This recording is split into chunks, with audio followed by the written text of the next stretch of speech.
Arabia have reaffirmed the resolve to deepen mutual cooperation in all fields.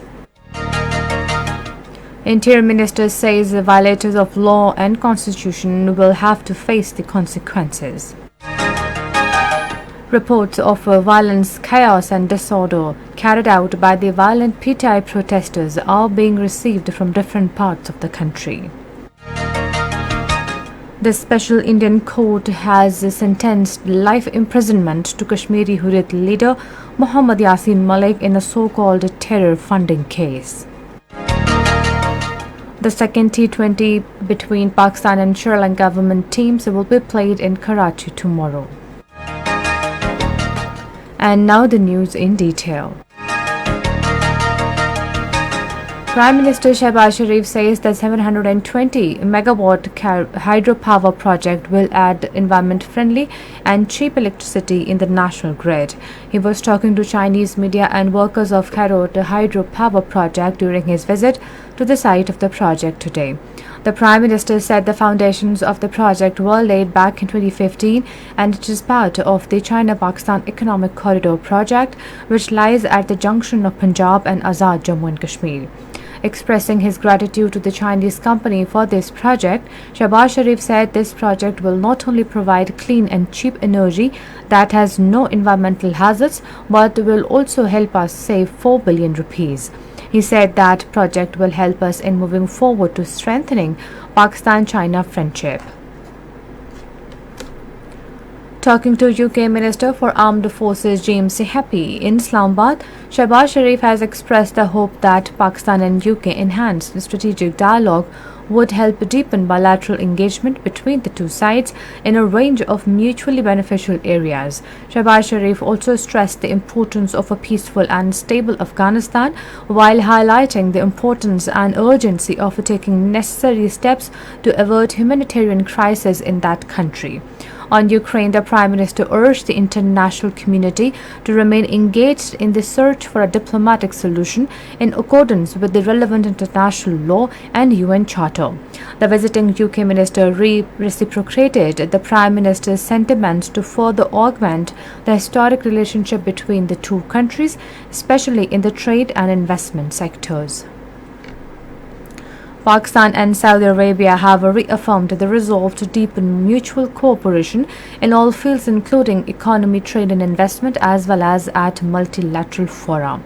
This resolve was expressed at a meeting between Foreign Minister Bilawal Bhutto Zardari and his Saudi counterpart Prince Faisal bin Farhan Al Saud on the sidelines of the World Economic Forum in Davos today. Bilawal Bhutto Zardari underlined that Pakistan and Saudi Arabia have historic and deep-rooted fraternal ties which have stood the test of time. He appreciated consistent support of the kingdom to Pakistan and its steadfast solidarity on the Kashmir cause. Recalling their earlier interaction in Jeddah last month, the two ministers expressed satisfaction over the excellent bilateral partnership between the two countries and resolved to strengthen this partnership to mutual benefit. Pakistan and Iran have decided to form a joint working group to further explore opportunities in the health sector for further strengthening cooperation in this area. The decision was made during a meeting held between Minister for Health Abdul Qadir Patel and Minister of Health and Medical Education Iran Dr. Behram Inalai on the sidelines of World Health Assembly in Geneva. The minister said Pakistan and Iran enjoy long-standing brotherly relations. Both countries have commonality of views on global public health issues and enhanced consultation and coordination would be useful. He said Pakistan believes there is a need for enhanced international cooperation and assistance to strengthen national health systems and to ensure all people enjoy the basic right to health. Both sides also agreed to enhance cross-border cooperation for infectious diseases control, exchange of experts for technical assistance on universal health coverage, focusing on strengthening public health and primary health care delivery. This is Radio Pakistan. Interior Minister Rana Sanaullah has said that overall situation in Punjab regarding anarchy and disorder marched by Imran Khan is calm and cool. He was addressing a news conference along with Minister for Information and Broadcasting Mariam Aurangzeb in Islamabad this evening. He thanked people of Punjab and Balochistan for outrightly rejecting and becoming a part of this anarchy march. About Sindh, the Interior Minister said, irrespective of some sporadic events, overall situation is also peaceful in the entire province. He said there is activity in Khyber Pakhtunkhwa where they are utilizing government sources and heading towards Islamabad with few people. He said the violators of law and constitution will have to face the consequences.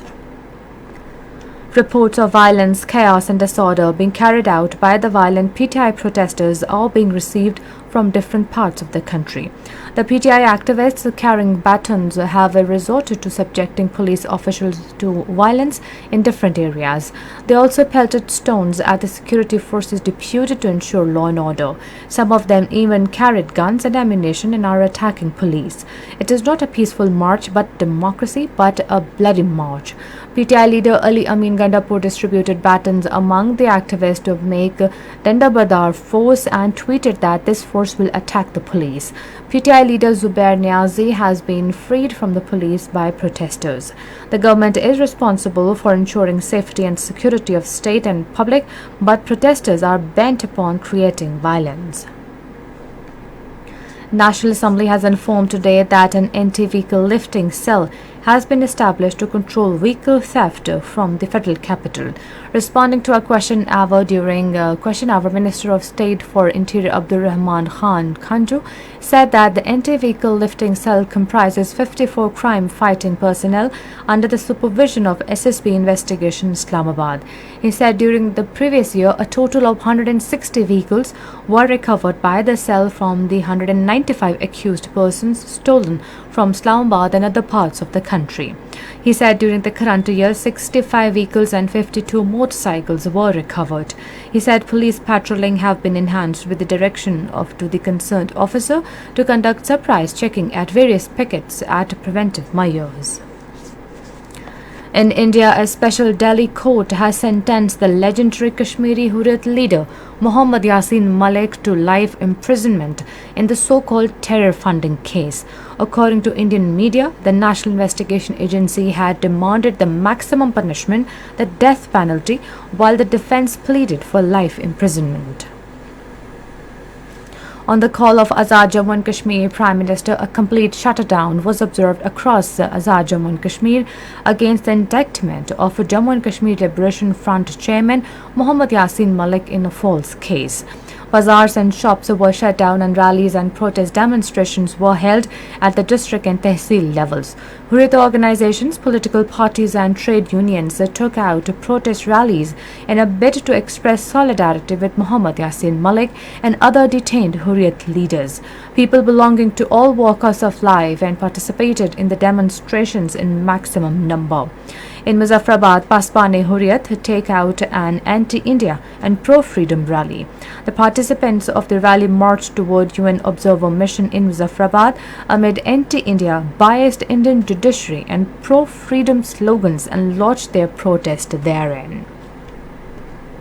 In Indian illegally occupied Jammu and Kashmir, Indian troops in their fresh act of state terrorism martyred 3 Kashmiri youth in Baramulla district today. The troops martyred the youth during a violent cordon search operation in Patan area of the district. Earlier, 1 Indian policeman was killed in an attack in the same area. In Palestine, Israeli forces martyred have shot and killed a teenager in the northern city of Nablus in the occupied West Bank. The second T20 of the 3-match series between Pakistan and Sri Lankan women teams will be played in Karachi tomorrow. Pakistan leads the series by 1-0. In men's hockey Asia Cup tournament in Jakarta, Pakistan will play against Japan tomorrow. And finally, the weather. Mainly hot and dry weather is expected in most areas of the country, while very hot in central and southern areas during next 12 hours. However, rain or wind thunderstorm is expected at isolated places in Kashmir. And that is the end of the news. For more news and analysis, log on to our website radio.gov.pk and also watch live video streaming of our bulletin on the link facebook.com/Radio Pakistan News Official.